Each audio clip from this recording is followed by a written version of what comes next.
اللهم صل على محمد وآل محمد.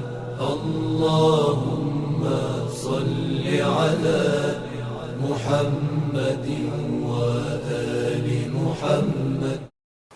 اعوذ باللہ من الشیطان اللعین الرجیم. بسم اللہ الرحمن الرحیم. ونحمد ونصلی علی رسولہ الکریم وآلہ الطیبین الطاہرین.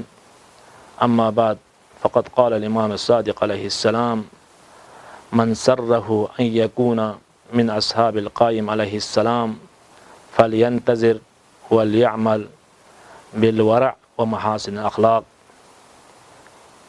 آپ کی خدمت میں مولا آقا امام زمان علیہ السلام کی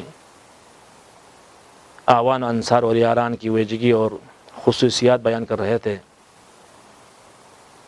تو مولا امام صادق علیہ السلام کی اس حدیث کی ضمن میں جو آپ نے خصوصیات بیان کی ہے ان میں سے دو آپ کی خدمت میں بیان ہوا. تیسری خصوصیت جو ہے انسان کے اندر ہونا چاہیے وہ ہے محاسن الاخلاق، یعنی اخلاق کریمہ ہونا چاہیے. اخلاق کریمہ کسے کہتے ہیں؟ اخلاق کریمہ کے بارے میں آپ علیہ السلام کی دوسرے حدیث میں آپ فرماتے ہیں کہ اخلاق کریمہ کی تین گوجگی ہیں.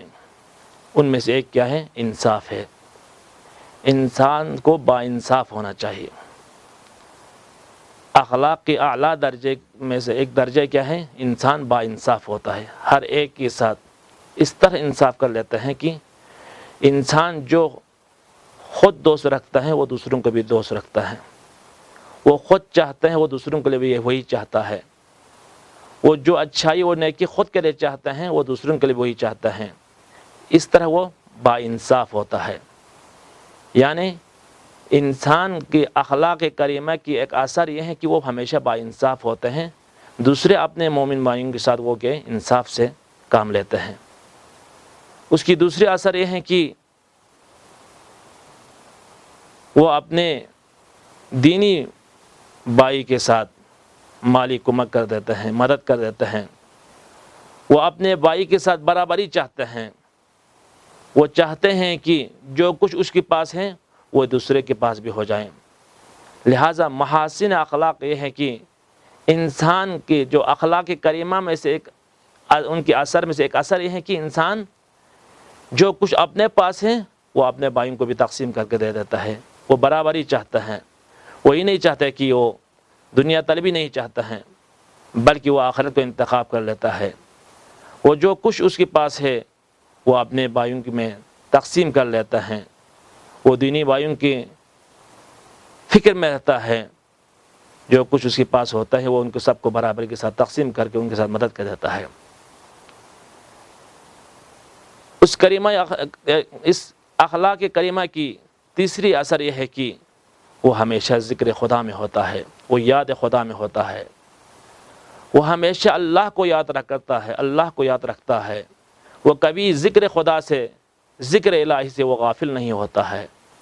لہٰذا مولا امام زمان عجل اللہ تعالیٰ فرجہ شریف کی اعوان اور انصار اور آپ کی یاران کی ویجگی میں سے ایک ویجگی اور خصوصیت یہ ہے کہ وہ ہمیشہ محاسن اخلاق کا وہ مصداق ہوتا ہے. وہ محاسن اخلاق اس کے اندر ہوتی ہے. اس کے ذریعے سے، اس محاسن اخلاق کے ذریعے سے اس کے اندر یہ اثرات پائے جاتی ہیں جو آپ کی خدمت میں بیان کیا. لہٰذا انسان کو امام زمان عجل اللہ تعالیٰ فرجہ شریف کی اعوان اور انصار میں شامل ہونے کے لیے ضروری ہے کہ وہ ہمیشہ اپنے آپ کو ذکر خدا میں مشغول رکھیں، عبادت الہی میں مشغول رکھیں. اپنے آپ کو اس طرح آمادہ کرے جس طرح ہمارا امام علیہ السلام کی جو اصحاب اور انصار نے جو انجام دیا ہے، تاکہ ہم بھی اپنے وقت کے امام کی اعوان انصار میں سے قرار پانے کے لیے ضروری ہے کہ انسان وہ صفت اپنے اندر پیدا کرے جو دوسرے امام علیہ السلام کے اصحاب میں تھے. لہٰذا وہ ذکر خدا میں ہوتا ہے، ہمیشہ وہ یاد خدا میں ہوتا ہے تاکہ اس کے ذریعے سے اپنے وقت کے امام کا شبیہ بنے ان کے اصحاب میں شامل ہونے کے لیے. چونکہ ہمارا امام علیہ السلام وہ مصداق عتم ہے محاسن اخلاق کا، جو ہمیشہ اخلاق کے اعلیٰ درجے پر فائز ہوتے ہیں. لہٰذا ہمیں چاہیے کہ اپنے وقت کے امام کی آوان میں انصار میں شامل ہونے کے ذریعے کہ انسان ذکر خدا کے ذریعے سے، یاد خدا کے ذریعے سے محاسن اخلاق حاصل کریں۔